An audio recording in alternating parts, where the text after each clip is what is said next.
Hello, welcome to the end of this recording. I have just rambled and rambled and rambled, so I'm gonna try and sum everything up so you know what to expect. In this video, I am gonna give some more advice on your statement of purpose or personal statement that's part of the JET application. I have done a video about this before, but a number of people have sent me their statement of purposes this year. Having looked at those, I can see that I'm making the same comments again and again, so I'm gonna put those into this video. But first, real fast, if you do want to send me your statement of purpose, you are more than welcome to. I am happy to look at it, but just be aware. I only received a handful this year, so I don't have anything to compare those to. I don't know what a particularly bad or particularly good statement of purpose looks like myself. My point is, when I'm going into reading a personal statement to give feedback, I am going to be not thinking, is this a good personal statement or is this a bad personal statement? I don't care. I'm going in with the mindset of, I am looking for things to comment on to improve this personal statement, regardless of how good or bad it is. So I'm probably going to make a lot of comments because every little thing I see that I would have done differently, I'm going to take note of. That doesn't mean you should necessarily follow that advice or that it's the right advice for you. It's just what I would do. That's all I can offer, really. Roses or lilies? Definitely roses.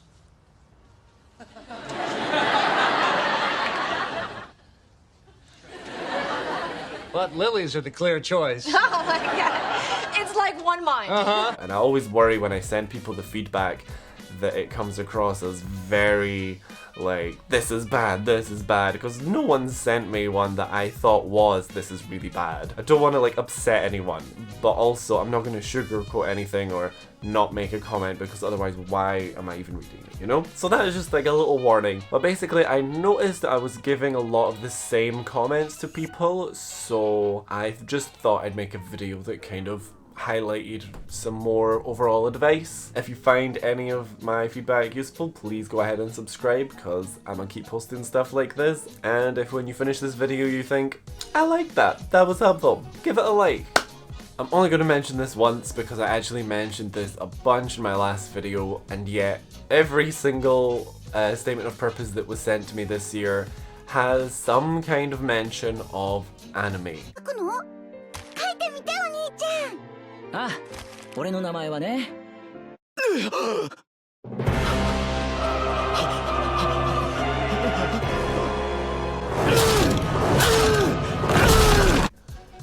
Please don't do that. So many people say that they first fell in love with Japan through anime, but I'm pretty sure that like 90% of the people here, myself included,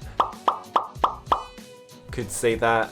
I personally think it just comes across as unoriginal and just kind of makes the people reading it roll their eyes a bit.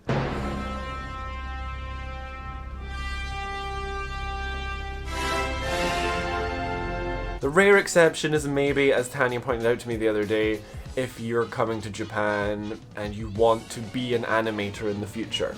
That makes sense. You talk about anime, but unless that's you, don't do it. So,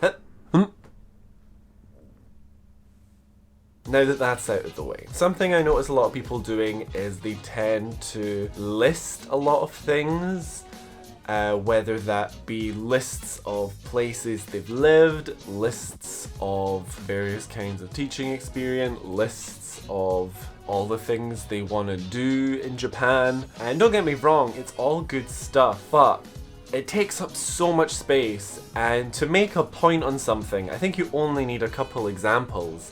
So rather than listing a million different examples of one thing, just give the best few examples and then talk about why that's relevant to the JET program. Remember, everything in your statement of purpose, you want to show how your experience and your goals merge and match with the JET program and the JET program's goals, and kind of show how you can be a benefit to them, not how they can be a benefit to you. For example, if you list a bunch of places you've lived in which show how adaptable you are, those are all great examples, but you only need a couple of the best ones. You can say something like, I've lived in a number of countries, each coming with their own cultures and their own individual challenges, but you only need to give 1 or 2 examples. Then make your point.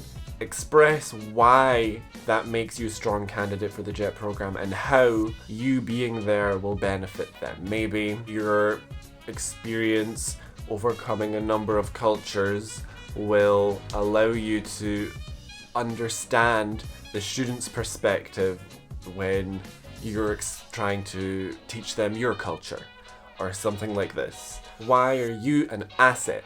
That's what you want to make your point about. It doesn't matter how many examples you have. If you can't link it well, then it's not going to mean that much. As for the introduction, I would say that a lot of people write fairly long introductions. I really think the introduction should be short and simple. The meat of the essay should be the main paragraphs. I can't remember what the word limit is, but I know it's not big. You don't need to touch on every point you're going to make through the whole statement in your introduction. The introduction is one of the best opportunities to showcase your passion. That's what you want to come across in the introduction, and also I think in the conclusion, and you can be more expressive and you don't have to back things up and show examples. Just pour your enthusiasm into your introduction and conclusion.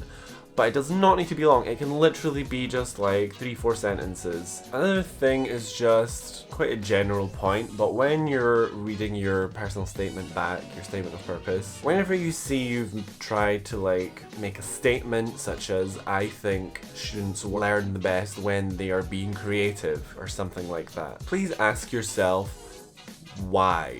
Why do you think that? How do you know that? What experience do you have that shows this? Don't just make generic statements and not kind of explain your thinking behind it. Why is that important? How are you going to implement that when you're on JET? Why is this particularly useful for teaching in Japan? For everything you say, think about why. Why? How do I know this? Why am I saying this? And make sure that's clear. That's probably it for specific advice based on what I received this year. As I mentioned, you're more than welcome to send your statement of purpose to me, but please remember, be prepared. I'm not going to hold back, and because I'm in the mindset of being nitpicky, I'm going to be nitpicky. And also, I'm going to tell you to take out any references to anime, so like, don't do that. To those of you who did send me anything this year and who I did look at, thank you very much for entrusting me with your work, and I really hope, whether you take any of my comments on board or not, that you succeed in your application this year. I hope to see some of you around in Japan. Okay, that's all I got to say. Don't forget to subscribe. Okay, bye!